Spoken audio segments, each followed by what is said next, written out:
For advertisement, call 8125893028. Our Gmail maxtvtelugu@gmail.com. Max TV భక్తి ప్రేక్షకులకు నమస్కారం. ఈరోజు స్టూడియోలో మనతో పాటు ఉన్నారు ప్రముఖ ఆధ్యాత్మికవేత్త అనంతలక్ష్మి అమ్మ. నమస్తే అమ్మ. నమస్తే తల్లి.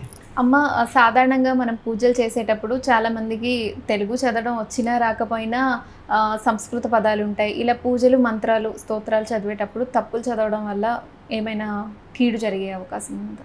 అసలు మంత్రాలు, స్తోత్రాలు ఎందుకు చదువుతామమ్మా? ఎందుకు చదువుతాం? దేవుని పూజించుకోవడం కోసం, దేవుణ్ణి స్మరించుకోవడం కోసం. ఏ పేరుతో పిలిస్తే వాళ్ళని స్మరించుకున్నట్టు అవుతుందో ఆ పేరుతో కాక వేరే పేరుతో పిలిస్తే ఎవరు పలుకుతారు? దేవుడిని. అంటే ఏ పేరుతో? ఇప్పుడు మీ పేరు అనుజ్ఞ అని ఉంది. అనుజ్ఞ అని పిలిస్తే మీరు పలుకుతారు. అను అని పిలిస్తే అనురాధ పలకచ్చు, అనుపమ పలకచ్చు, ఇంకెవరైనా పలకచ్చు. కానీ అనుజ్ఞ అని పూర్తిగా పిలిస్తే కదా మీరు పలుకుతారు. అనుజ్ఞ అని పిలవాలి, కానీ అనుజ్ఞ అంటే జ్ఞా పలకడం చాలామందికి రాదు కదా, అజ్ఞా పలుకుతారు. జ్ఞా పలికేటప్పటికి ఏమైంది? నన్ను కాదనుకుంటారు మీరు. పరిచయస్తులైతే వేరే మాట కదా. అంటే శబ్ద తరంగాల ద్వారా భగవంతుడితో మనం ఒక సంబంధం ఏర్పరచుకోవడం ఈ స్తోత్రాలు చదవడంలో ఉన్నటువంటి అంతరార్థం. ఇప్పుడు నేను చాలాసార్లు ఎగ్జాంపుల్ చెప్పా, మళ్ళీ చెప్తున్నా. ఇప్పుడు వాయిస్ రికగ్నిషన్తో మనకి చాలా పనులు జరుగుతున్నాయి. ఏదో సిరీను, ఎలెక్సా అనేవో చెప్తూ ఉంటారు కదా, యాపిల్ ఫోన్స్. వాటన్నిటికీ ఇప్పుడు ఫోన్ కూడా ఉన్నది, తలుపు తెరవాలి, లేకపోతే టీవీ ఆన్ చేయాలి. అలెక్సా ఓపెన్ ద డోర్ అంటే వెళ్ళి ఓపెన్ చేస్తాం. అలెక్సా ఓపెన్ ద డోర్ అంటే చేస్తుందా? స్పష్టంగా అర్థం కావాలి. దానికి అర్థం కావడానికి ఓపెన్ ద డోర్ అంటే వీళ్ళు ఓపెన్ చేస్తుంది. ఓపెన్ ద డోర్ అంటే it will have a question mark. డో ఏమిటి తెలియదు కదా. శబ్దానికి అటువంటి శక్తి ఉంది కనుక ఏ దైవంతో మనం అనుసంధానం కావాలనుకుంటున్నామో, ఏ దైవీ శక్తితో మనని మనం దగ్గరగా ఉండాలనుకుని ప్రయోజనం పొందాలనుకుంటున్నామో అటువంటి దైవీ శక్తిని మనం ప్రచోదన చేయడానికి, లేదా యాక్టివేట్ అంటే బాగుంటుందేమో ఈ నాటి భాషలో తెలియడానికి, చెయ్యాలి అంటే దానికి తగినటువంటి ధ్వని తరంగాలే ఉండాలి కదా. ఇప్పుడు అవి చేసేది ఎలా చేస్తోంది? ధ్వని తరంగాలని గుర్తించి చేస్తోంది. ఈ ధ్వని తరంగాల గుర్తింపు వల్ల జరిగే ప్రయోజనం ఒకటి ఉంది. ఆ ప్రయోజనం మనకు సిద్ధించాలంటే తప్పనిసరిగా స్పష్టంగా ఉచ్చరించాలి. చాలా దోషాలు ఎక్కడ జరుగుతాయంటే ఫా అంటాం. ఫా కాదు కదా, ఫా అనాలి.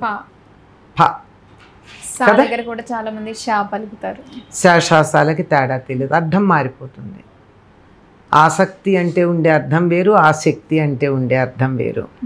సకలం అంటే ఉండే అర్థం వేరు, సకలం అంటే ఉండే అర్థం వేరు.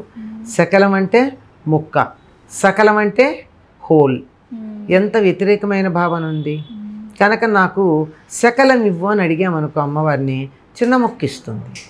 సకలం ఇవ్వు అని అడిగామనుకో హోల్ ఇస్తుంది. మనం అడగడంలో తేడా ఉంది కదా. మనం అడగడానికే కదా పిలుస్తున్నాం. ఎవరు రావాలో వాళ్ళు కాక వేరే వాళ్ళు వస్తే పేరు మారిస్తే కష్టం కదా. చేత స్తోత్రాలు వీలైనంత వరకు స్పష్టంగా చదివే ప్రయత్నం చేయాలి. ఈ ప్రయత్నం చేసేటప్పుడు ఎప్పుడన్నా పొరపాటున ఒక ఉచ్చారణ దోషం దొర్లినట్టయితే మనం ప్రార్థన చేస్తూ ఉంటాం కదా, యదక్షర పద భ్రష్టం మాత్ర హీనంచ యద్భవేత్ అని. నేను అనేటప్పుడు ఎక్కడన్నా పదంలో తేడా వస్తే అమ్మ దయతలచు, తెలిసి తెలియకుండా వస్తే దయతలచమని అడిగితే బాగుంటుంది. కానీ ఎట్లా చదివితే ఫలితం ఉండదా ఏమిటి, ఆవిడకంత తెలియదా ఏమిటి అని పొగరబోత్తనంతో మనం ఉన్నట్టయితే ఎట్లా ఉచ్చరిస్తే సరిపోదా అని మనం అనుకుంటే వీళ్ళకి ఇస్తే ఇచ్చాను లేకపోతే లేదని ఆవిడ అనుకోదా? ఏమ్మా, యద్భావం తద్భవతి. ఎటువంటి భావన అటుందో అటువంటి భావనే ఇటు నుంచి ఉంటుంది అన్న సంగతి గుర్తుంచుకుని జాగ్రత్తగా అంటే తప్పులు చదవాలి రాని వాళ్ళైతే అది ఇంకా అంటే చదవకుండా ఉండడమైనా మంచిది అంటారు కానీ తప్పులతో చదవద్దండి. పైకి చదవకండి. తప్పులు చదవకుండా ఉండే మార్గాలు ఉన్నాయి, కానీ మనకి ఇష్టం లేదు. 2 సార్లు చదివేసి నాకు వచ్చు అని అహంకారంతో చదువుతూ ఉంటారు. అట్లా కాదు, పుస్తకం ఎదురుగా పెట్టుకోండి, అక్షరం అక్షరం చూడండి. హడావిడి లేదు, తొందర లేదు, కంగారు లేదు, కొంపలు మునిగిపోవడం లేదు. నెమ్మదిగా అక్షరం అక్షరం చదవండి. ఎక్కడ ఆపాలో అక్కడ ఆపండి, ఎక్కడ కలిపి చదవాలో అక్కడ కలిపి చదవండి. లేకపోతే అర్థాలు మారిపోతాయి కదా. రాముని తోక పెవరుండిట్లని అంటే ఏం బాగుంది. చిన్నప్పటి నుంచి మనం విన్నది కనుక ఉదాహరణ చెప్పాను నేను. రామునితో కపివరుండిట్లని ఏం చదవాలి కానీ రాముని తోక, రాముడికి తోక పెట్టేస్తే ఆయన వెనక చూసుకుంటాడు ఎవరిని పిలుస్తున్నాడా అని. అర్థం మారిపోతుంది కదా. అంచేత ఎవరిని గురించి మనం ధ్యానం చేస్తున్నామో వాళ్ళు కాక మరొకళ్ళకి ఎడుతుంది మన ఇది ప్రార్థన. వాళ్ళు వదల్చింది ఇస్తారు, అంతే కదా. అంచేత తప్పులు చదవకుండా ఉండే ప్రయత్నం చేయాలమ్మా.